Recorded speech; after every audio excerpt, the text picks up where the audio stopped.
And I think if there's anything else I should tell you to situate you, but we're always a little unsituated, so let's just dive in.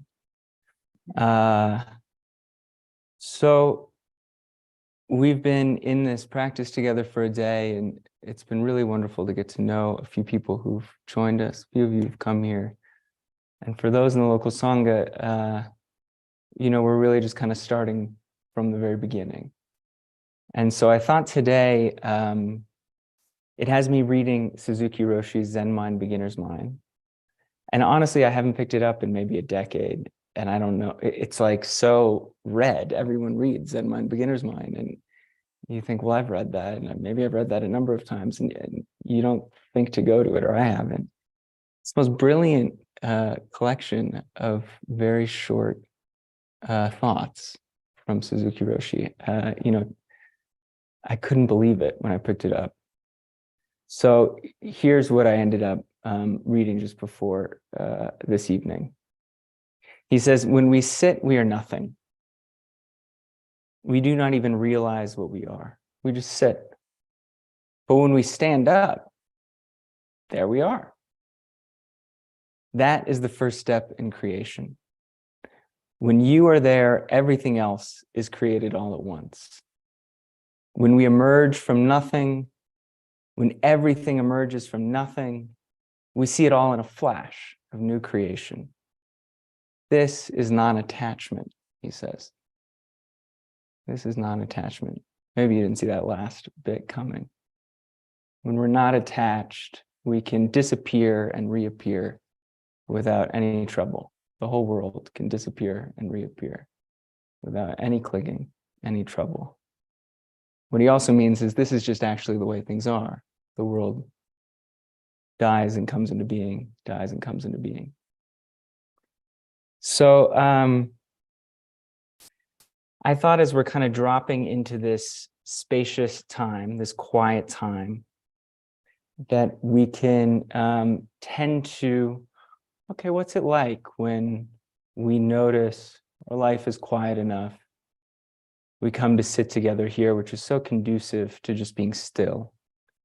What's it like when we sit and things all disappear? And, it doesn't always feel that way, particularly the first day of sesshin, second day of sesshin, second day of sitting. Usually feels like the whole world is louder than it's ever been. And these tiny ripples that are usually the kind of background noise of life, all of a sudden, huge waves everywhere. Some innocuous thing we said a day ago or a year ago is suddenly like the biggest problem we've ever thought about. Some slight that someone made against us or some slight we made against someone else.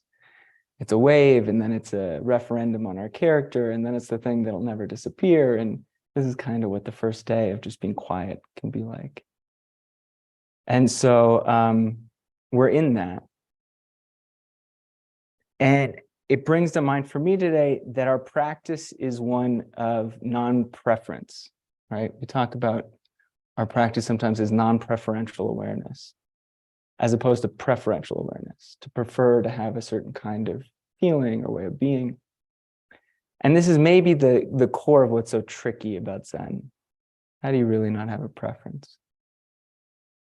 And so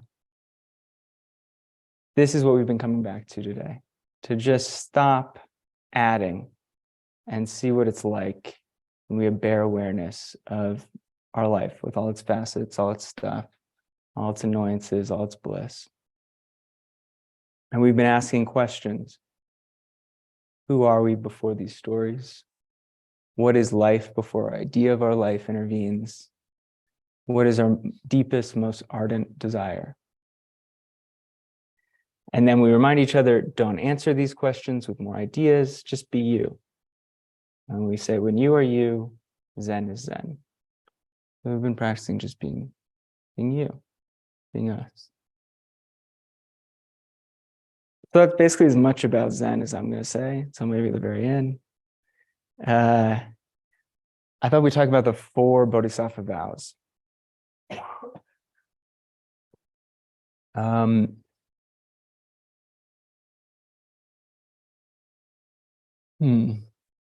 really hard not to be able to see everyone. I'm so blind up here. Would you, Senko? It'd be nice to just see people's faces. So the four bodhisattva vows: creations are numberless. I vow to free them. Delusions are inexhaustible. I vow to transform them. Reality is boundless. I vow to perceive it. The awakened way is unsurpassable. I vow to embody it. And this is our translation here. Many of you have practiced elsewhere. I know there are many translations of these four vows. And these four vows were kind of the first taste of practice that I got. So I thought they were a useful place to start. I don't know what other people's experience has been with them, but I was up in the Himalayas with Roshi Joan, and it was actually before Noah started joining us. This was in 2010. And I just arrived, and we flew on this prop plane to Dolpo, which is, northwest Nepal, or no, not Dolpo, to Humla. And I'd never done anything like this. You're on a prop plane and you're thinking, where are we going to land? It's all just mountains and huge hills.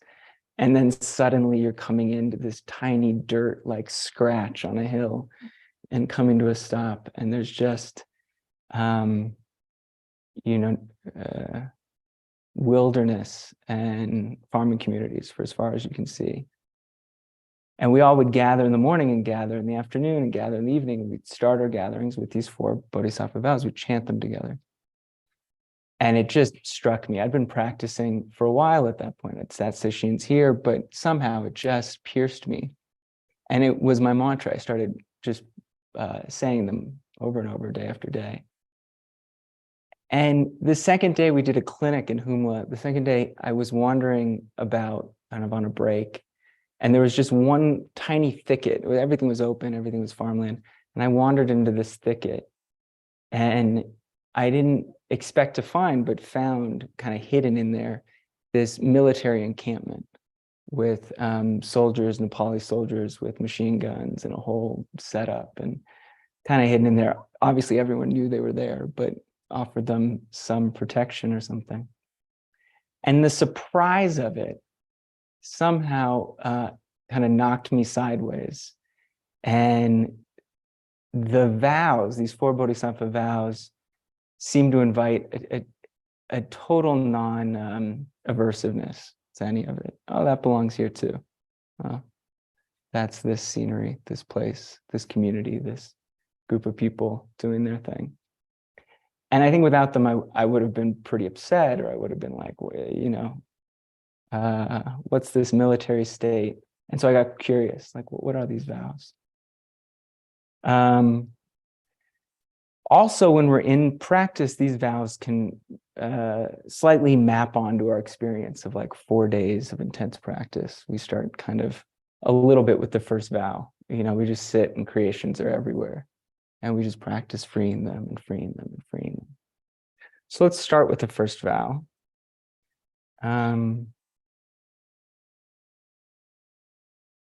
Okay, first vow. Creations are numberless, I vow to free them. So Roshi Joan says about these creations, she says, what are they? They're every thought, every feeling, every idea, every habit. They're beautiful, they're terrible, they are our bodies, they are this very world. I would add, they are that thought halfway through a period of Zazen when you think, wow, wish I'd gotten a bench instead of a cushion. Or that feeling of pain in our shoulders, that growl of our belly just before breakfast. I felt like this whole side of the Zendo was growling this morning. It was like a little symphony. There are also the longing for loved ones who's passed, the desire for future we imagine, everything that arises, as small as tingling at the end of our fingers. Everything is just a creation. And so we vow to see them just as creations.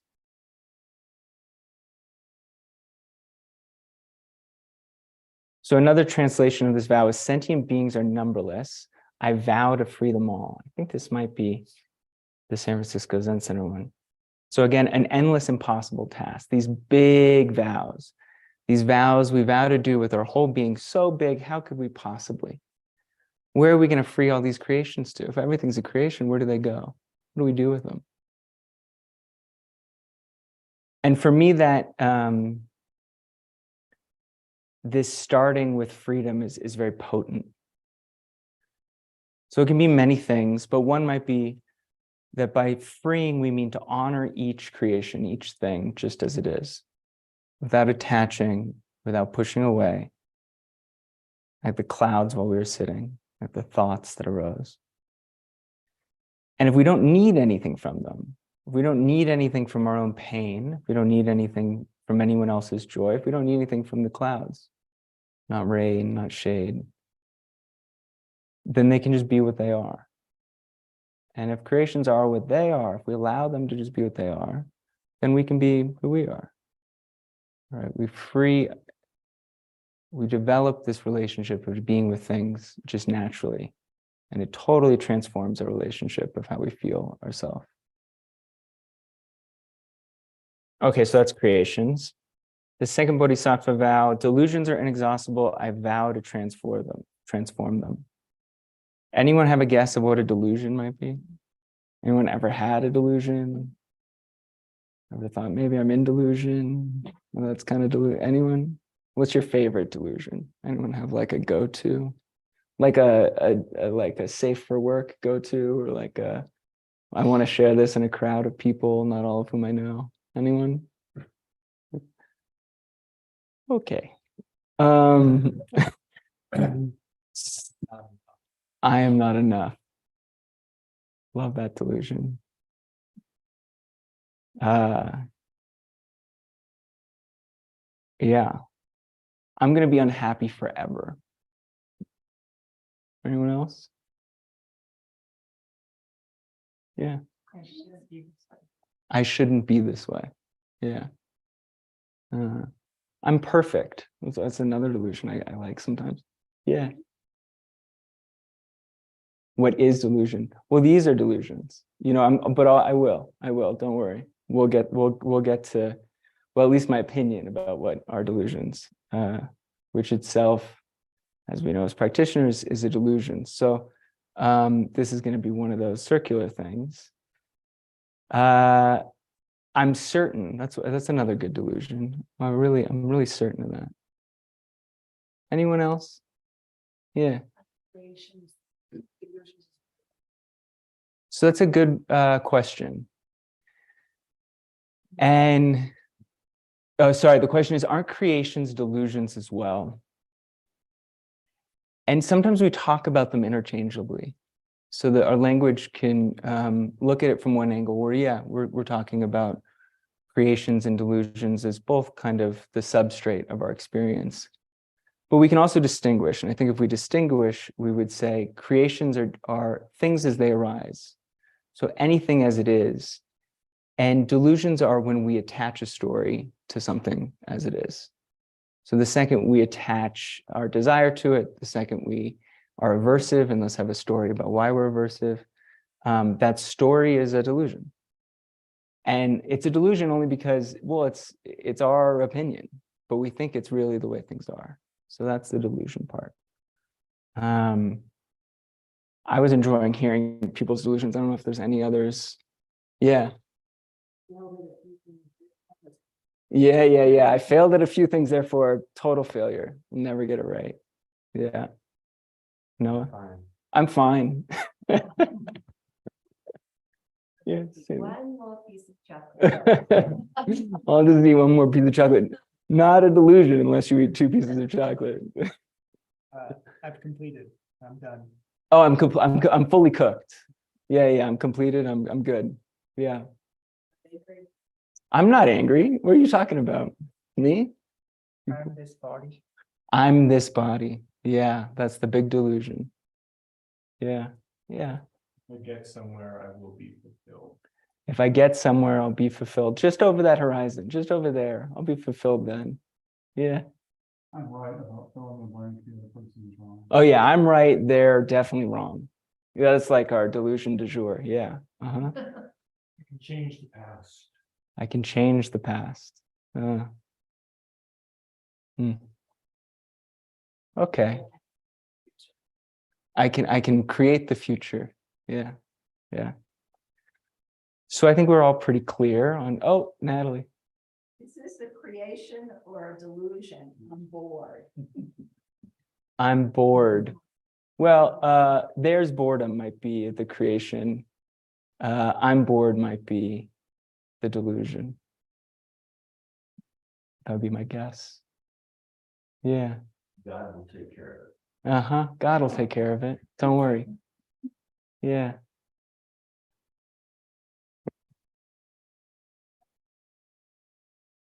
Sure.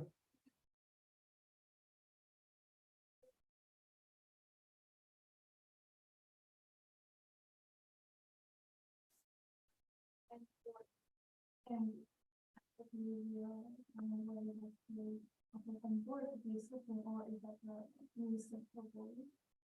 Oh, we might not get there. But we'll talk about it, you and I. Yeah. Well, or you might hear the answer in some of these quotes, but we might get there actually.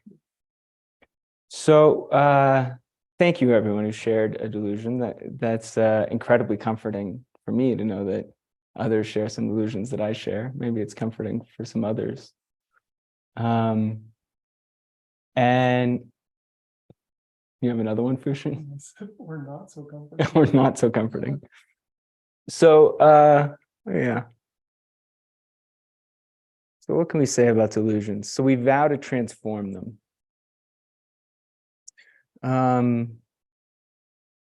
Here's a few things we can notice about these delusions we've all shared.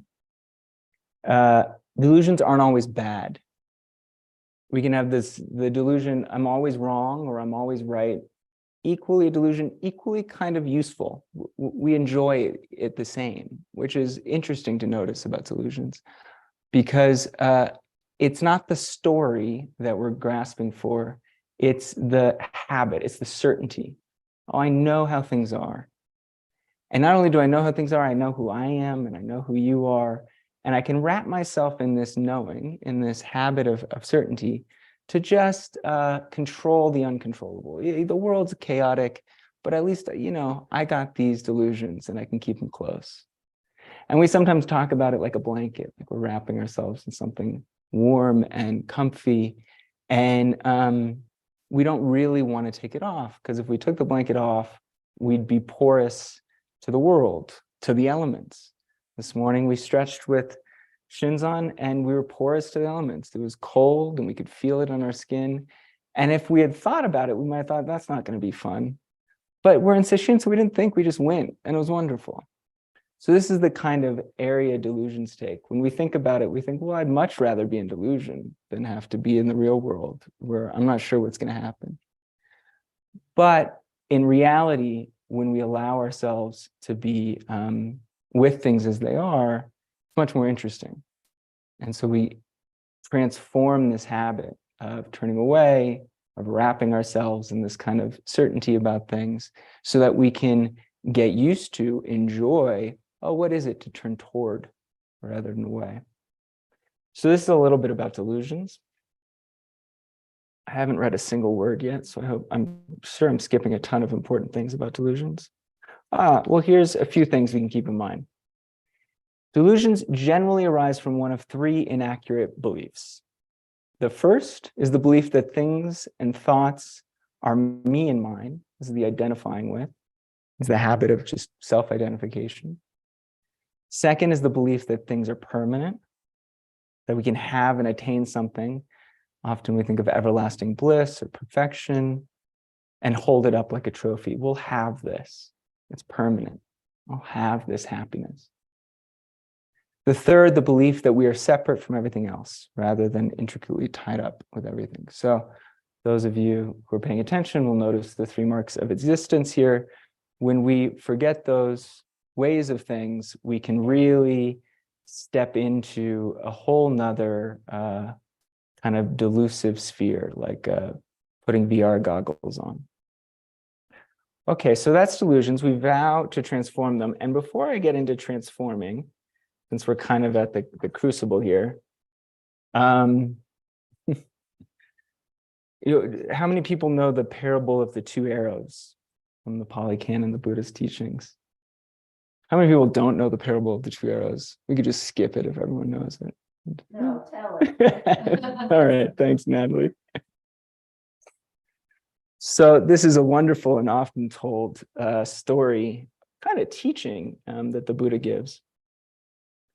And this is just one of many translations, but at some point, the Buddha's hanging out with his community of monks, and he points out that both the run-of-the-mill person, I love this translation, just the run-of-the-mill person, an everyday person, as well as a trained person of practice, they both feel pleasure and pain, and the feeling of neither pleasure nor pain.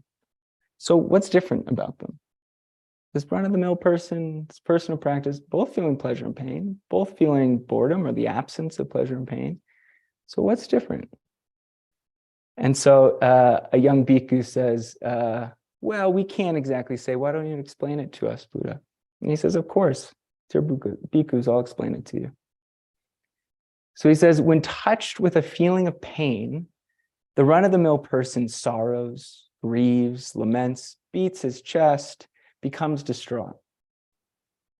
So he feels two pains. He feels the physical pain of the first pain and the mental pain of this second added pain. He says, just as if a man were shot with an arrow and then right afterward were shot with yet another arrow. These are the two arrows. Why is this, the Buddha says? Well, as he's touched by that painful feeling, he's resistant. Then his resistance with regard to that painful feeling obsesses him. Do we recognize that? First, we're resistant. Then this resistance to the pain, this, potentially innocuous thing or not huge thing, then it obsesses us. Well, how can we resist this pain forever? Touched by that painful feeling, he delights in sensual pleasure, the Buddha says. Why? Because the run-of-the-mill person does not discern any escape from painful feelings aside from this pleasure. The only way we think to get away from pain is, well, I need to find something pleasurable that can drown it out. And so not only is resistance, not only does it come up, okay, we don't want to feel pain, this pretty natural, but the resistance is sticky, he's saying. We don't just want to feel it, but we look around for something pleasurable. And then if we find it, which we usually do, we burrow into it as like a continuous, constant, everlasting escape from this pain that haunts us like a specter. Oh, it's going to come. I must always be in this state of pleasure. Thus, we develop a kind of, what does he call, obsession. So then the Buddha goes on, he says, describing the situation, sensing a feeling of pleasure, the run-of-the-mill person senses it as though joined with it. Sensing a feeling of pain, he senses it as though joined with it. Sensing a feeling of neither pleasure nor pain, he senses it, and this is really interesting, as though joined with it, that absence of the sensation. This is called the run-of-the-mill person, joined with birth, with aging and death, with sorrows, with lamentations, pains, distress, and despair.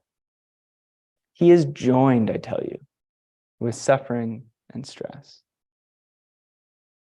I love the parable of the two arrows, but this is the part that I come back to again and again. So clear, so like insightful, so direct. Oh, when we're not in practice, when we're not paying attention, pain comes up, aversion, something comes up, and we identify with it. That's our whole life. As someone said, one or two mistakes, and I'm never going to get it right, because that's now who I am. One or two failures, it'll always be a failure. So this is our main predicament. Whatever arises, we identify with it. We believe our thoughts, and so in Zen we say, just don't believe your thoughts. Just don't believe your thoughts. That shouldn't be so hard. But of course, this habit we have is adaptive. A tiger is chasing us, and we're thinking, don't believe your thoughts, don't believe your thoughts, don't believe your thoughts. Tiger eats us. Probably should have believed our thought. So it's adaptive, and yet it's also maladaptive, right? Here's the part where we notice how often we're not being chased by a tiger. Because most of our thoughts are self-made. Another way to say that is most of our thoughts are habits. Most of our thoughts are thoughts we've had many times. And thus, when we reify them, when we identify with them, we're just wrapping ourselves in ourselves. Wrapping ourselves in ourselves, wrapping ourselves in ourselves. Okay. So for those of us in this session, let's really take this to heart. Let's just not believe our thoughts. We have a thought 3 times, we can know it's not true. And as Suzuki Roshi instructs us, let's give all of our thoughts wide pastures. We can give them the whole sky. We don't have to make this space small. And just see what happens. That's what this practice is for. Just be curious. Okay, so the Buddha then concludes, I've skipped a few of his teachings here. It's not long, but it's not short. He concludes, now the well-instructed person, as opposed to the run-of-the-mill person, a disciple of noble one, a disciple of the Buddha, when touched with a feeling of pain, does not sorrow. So he feels one pain, physical but not mental, just as if he were shot with one arrow and right afterward wasn't shot with another arrow. So he feels the pain of only one arrow. As he's touched by a painful feeling, he's not resistant, with no resistance with regard to that painful feeling. It does not obsess him. Nothing obsesses him. So that makes sense, yeah? It's kind of relieving. We think, okay, I can work on not shooting myself with a second arrow.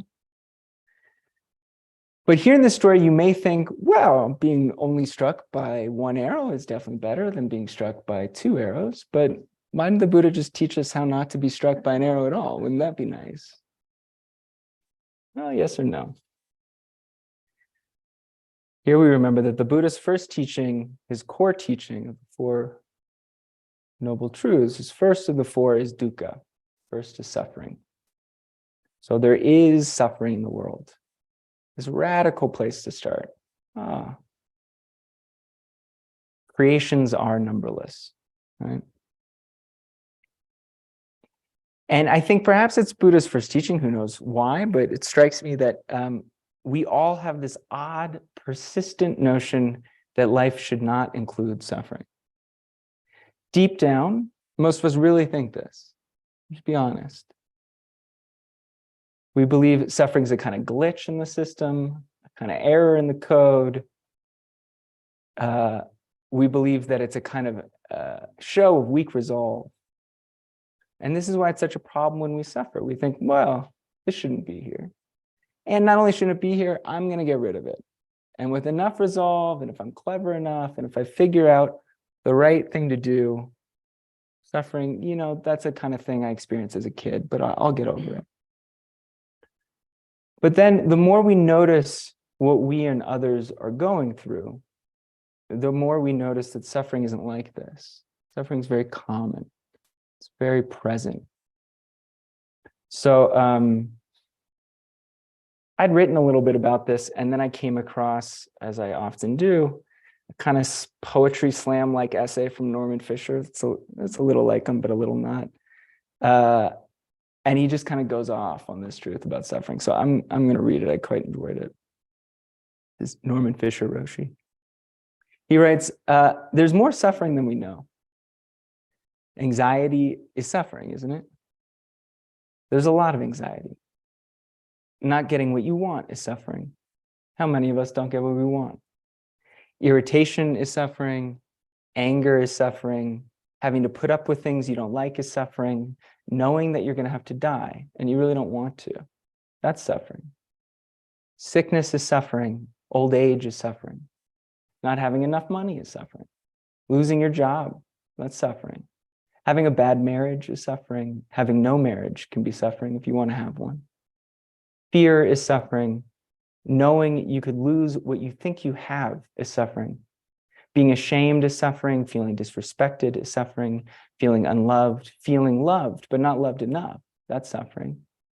feeling lonely, feeling bewildered, being too cold, being too hot, being stuck in traffic, getting in the wrong lane, and that guy in front of you is very, very slow. And that other line that you could have got into is going much faster, and you could go there now, but then you'd be at the end of the line. And now you can't join it because you'd be at the end, and you're not sure you're ever going to get to the front of this line. All this is suffering. Even without talking about the earthquakes, the wars, the deprivation, the oppression, the illness, the hunger that is happening all over the world, suffering is really common. It's not a special condition. It's a daily experience, he says. And even if we try to ignore it, we really don't escape suffering. So the idea that suffering is some sort of mistake or a minor problem that we could overcome with a little bit of meditation and a positive attitude is the towering pinnacle of human self-deception.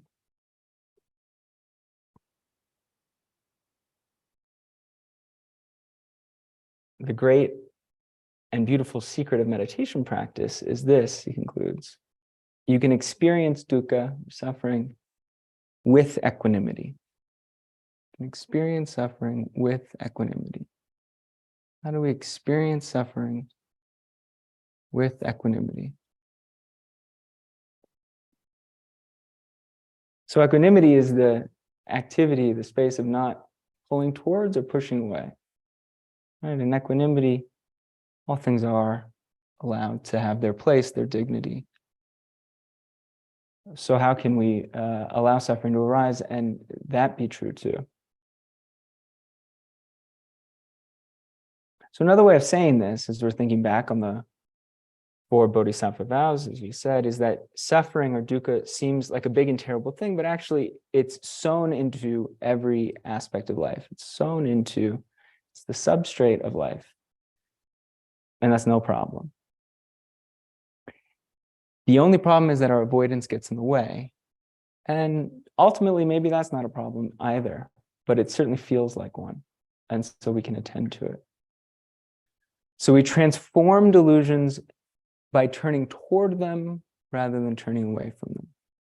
Seeing creations and delusions as life, as whole, and as simply here. And working on our fear. Just working on our fear, not by judging it, not by even fixing it, just by turning toward, oh, what's here? And noticing maybe there's not so much I'm afraid of or need to be.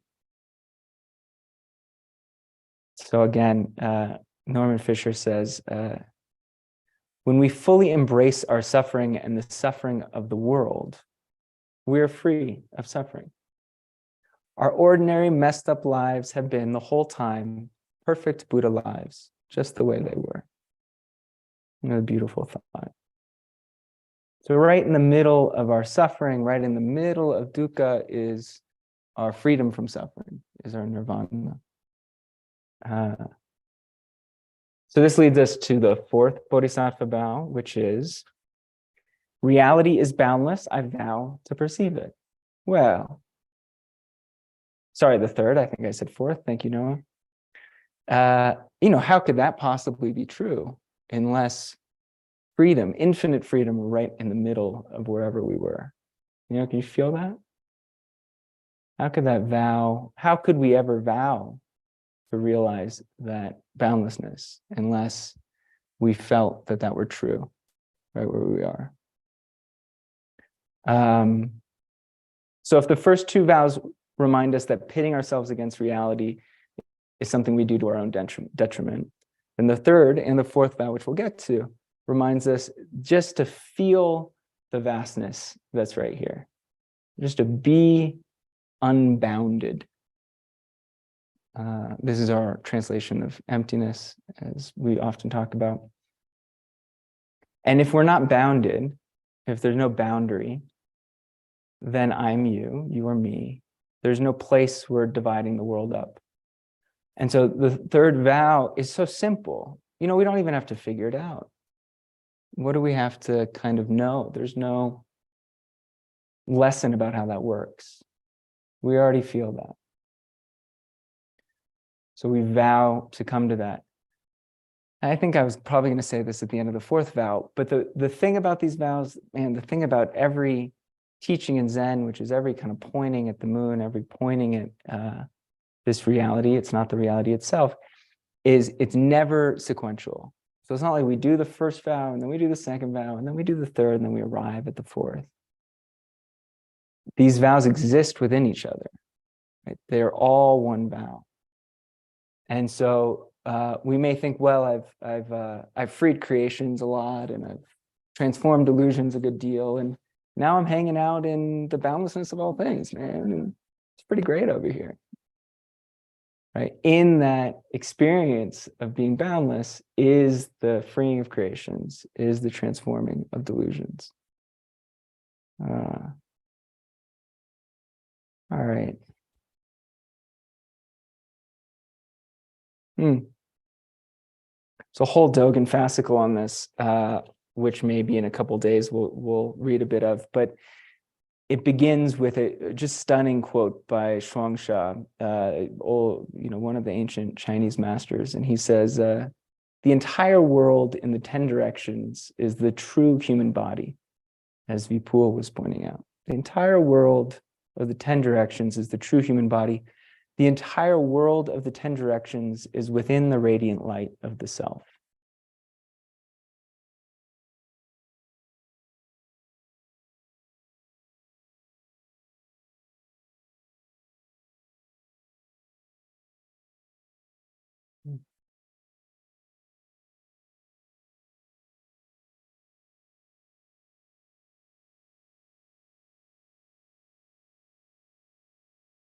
So the fourth vow, the awakened way is unsurpassable. I vow to embody it.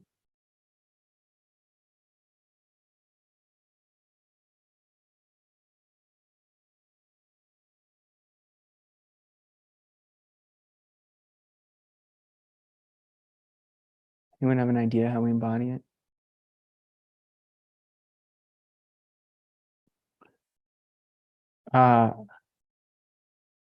I have a lot of written here about it, but maybe we'll find that out as we practice together. And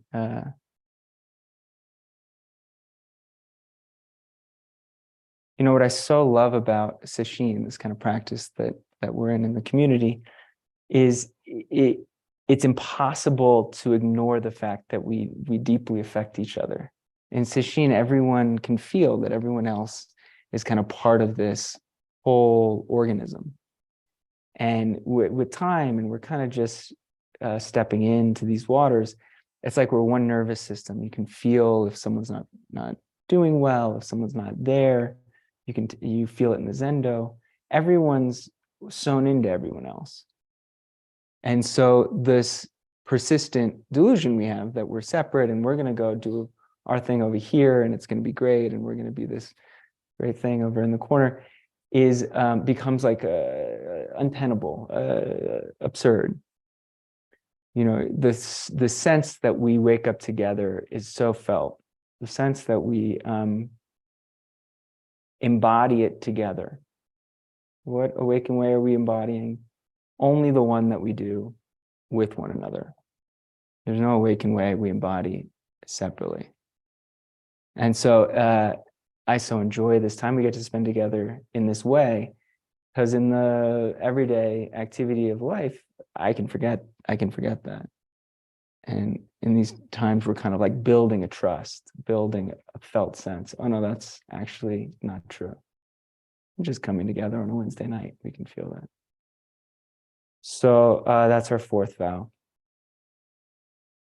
So these vows, they're like both a map and a territory, because they're a vow. They're not just a teaching, right? So they're both the compass, but they're the path we walk. We take them seriously. We step into them as our practice. And use them if they're helpful for you. If you forget, what am I doing here? You just come back to the four vows. Yeah. Okay, well, I promised we'd end with Suzuki Roshi. And so here's a story. It's just the most incredible book. Here's none of that sounded Zen at all, really. So here's some Suzuki Roshi. He's going to give us a story, very Zen story, we're going to know this one. Even if you haven't heard it, you're going to know this one. And then I'll just end with his words. This is from the middle of Zen Mind, Beginner's Mind. He says, our way is not to acquire something. It is to express our true nature. That's our practice. There were two good friends, Choke and Hofuku. They were talking about the Bodhisattva way. And Choke said, even if the Arhat, the enlightened one, were to have two kinds of words, I say that the Buddha does not have two kinds of words. I say that the Tathagata, that is the Buddha, has words, but no dualistic words. Hofuku said, even though you say so, your comment's not complete. Choke asks, what is your understanding of the Tathagata's words then, dear brother? Hofuku says, we've had enough discussion, so let us have a cup of tea. Hofuku did not give his friend an answer. This is Suzuki Roshi now. Because it's impossible to give a verbal interpretation of our way. Nevertheless, as a part of their practice, these two good friends discussed the Bodhisattva way, even though they did not expect to find a new interpretation of it. So Hofuku answered, our discussion's over. Let's have a cup of tea. That's a very good answer, isn't it? It's the same for this talk, both the one he's giving and the one I'm giving. When my talk is over, your listening is over. There's no need to remember what I say. There's no need to understand what I say. You understand. You have full understanding within yourself. There's no problem. You understand. You have full understanding within yourself. There's no problem.